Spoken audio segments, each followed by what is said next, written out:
Jay-Z and Puff was given an assignment. And that was to destroy East Coast. And what I mean by that, and I know people going to like, yo, Gene is out of his mind and everything like that. Check this out, brother. This is the first time that I'm speaking about it. Something that I'll never forget. Actually, I think my life changed a lot that day and I've never really recovered from it. For decades, people have swapped theories, traded rumors, and argued nonstop about who was truly responsible for Tupac's demise. But now, things have taken a sharp turn. A voice from the inside, someone who lived it, who was there, has finally spoken up. That someone is Gene Deal, Diddy's former bodyguard, and what he's revealed slices straight through years of speculation. For almost 30 years, the world has believed Tupac Shakur was gone forever. His death in 1996 was reported, mourned, and immortalized in hip-hop history. But what if that story wasn't the full truth? What if Tupac didn't die that night? And new revelations are starting to prove it. Recently, Gene Deal has sparked speculation on social media with whispers that it may hold the key to finally answering the questions fans have been asking for decades. Is Tupac still alive? Rapper Tupac Shakur comes to Las Vegas for a boxing match, then gets down. He was here nearly 25 years ago. But there are some fans who believe a conspiracy theory that Tupac is in fact alive. According to Gene, Diddy's issues with Tupac weren't just about industry rivalry or the East Coast versus West Coast feud everyone remembers. He says it went deeper, driven by pure hatred, dripping with something personal. Check this out, brother. Is that New York rappers was getting 80 to 100, 8,800 to a million.22 or some larger than that, and signing to sign with labels back then. And they was getting a lot of money to make albums and records when they had guys down south that these labels was paying $250,000, $300,000 on record deals, and these guys was bringing back platinum albums and everything like that. So, what they had to do was they had to keep. If Gene's words are to be believed, Diddy didn't just see Tupac as competition. He wanted him gone. Plain and simple. And here's the chilling part. This isn't gossip picked up off the streets. These are claims from a man who was with Diddy every single day, traveling with him, working under him, watching everything unfold. Gene insists that Diddy wasn't shy about it either. He says threats were spoken out loud. The kind of words that now sound more like dark foreshadowing of what was destined to happen. What really sends chills isn't just the claim itself. It's how normal Diddy supposedly was about saying it. Not some secret whispered in the corner of a club, not hidden in song lyrics, just straight up blunt. Tupac was a target. And when you mix that with what's been popping back up in old court files, Diddy's name showing up again and again tied to payouts, bounties, and his anger over Hide Him Up, the story starts looking way less like random gossip and more like a puzzle finally clicking into place. This wasn't just a rap beef. It wasn't only East Coast versus West Coast bragging rights. It was business deals, betrayal, money, and pride all colliding. In a dangerous storm, Gene Deal takes it a step further. He makes it sound colder, like Diddy wasn't just mad, but operating like a boss, pulling strings, ordering something to be done. And then Gene drops another curveball.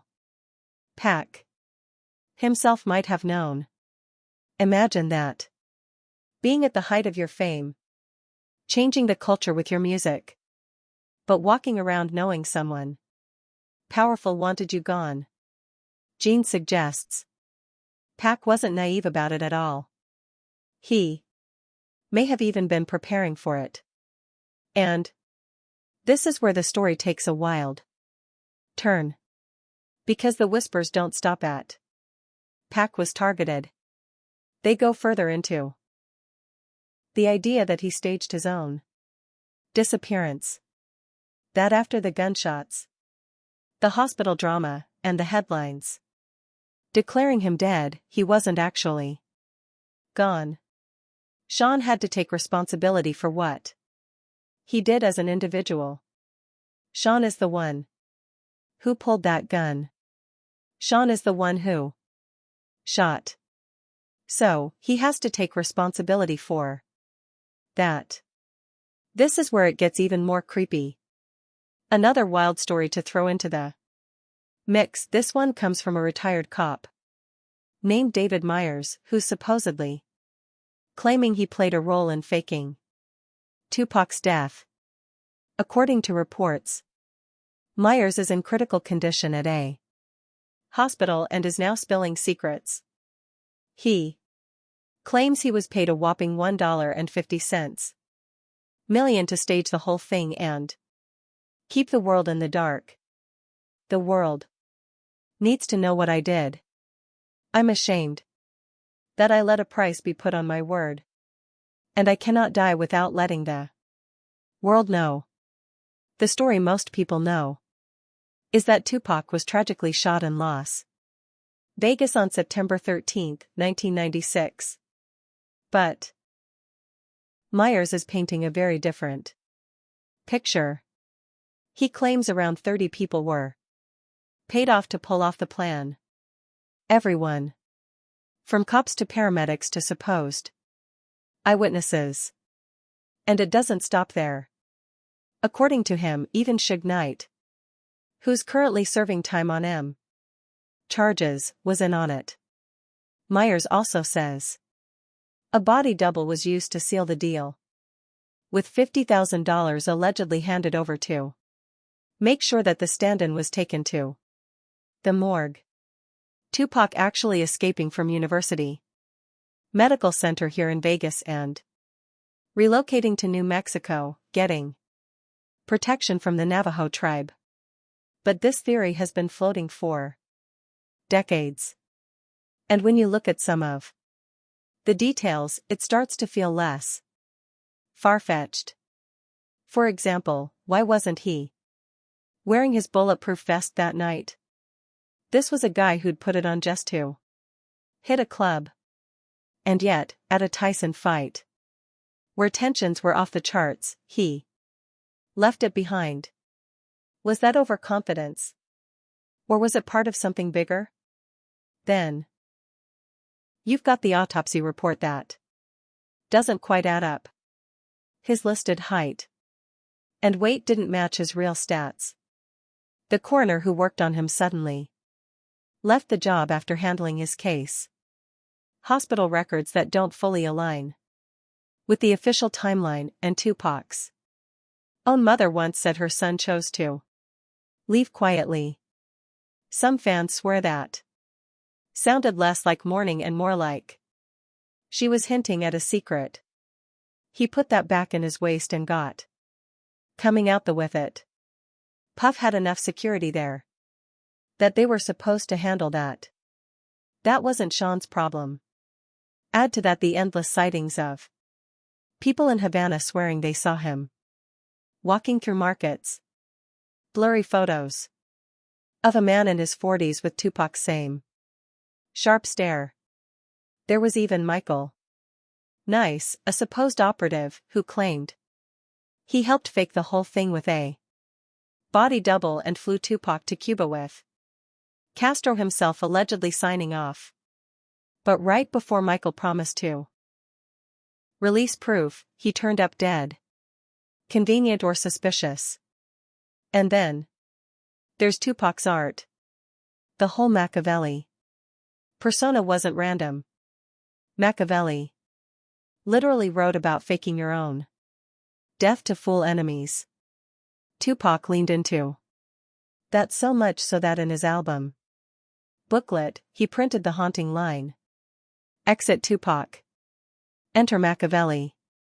Fans later rearranged the letters to read Amy. Right. Rapper Tupac Shakur comes to Las Vegas for a boxing match, then get down. He was here nearly 25 years ago. But there are some fans who believe a conspiracy theory that Tupac is in fact alive. 7 albums dropped after his death. Not just throwaway tracks, but music that felt raw, urgent, almost too alive. For someone who was supposed to be gone. Were those just leftovers from his crazy work ethic or planned messages from someone watching everything play out from the shadows? When you tie all of this back to what Gene Deal is saying, the whole picture takes on a darker edge. If Diddy really did put a squat on Tupac's head, then Pac's paranoia wasn't paranoia at all. It was survival mode. Think about the weight of that. For one of the most magnetic rappers of his time to willingly give up fame, money, and the spotlight, that's not about pride anymore. That's about breathing another day. I don't think they are of him. I think they more so they don't want him to embarrass their reputation and things that they've been known for. Do you understand? Which leads to the big question. What was the final push? Was it the bounty? People say Diddy bragged about an A crowded room? Millions to see Tupac and Suge Knight gone? Was it the nonstop shadow of the gangs? The record label wars? The blood that was already being spilled around him? Or was it something deeper? Something still sealed away in police files and court transcripts where Diddy's name reportedly came up nearly 50 times. If Gene's telling the truth, then this wasn't just a rap feud gone too far.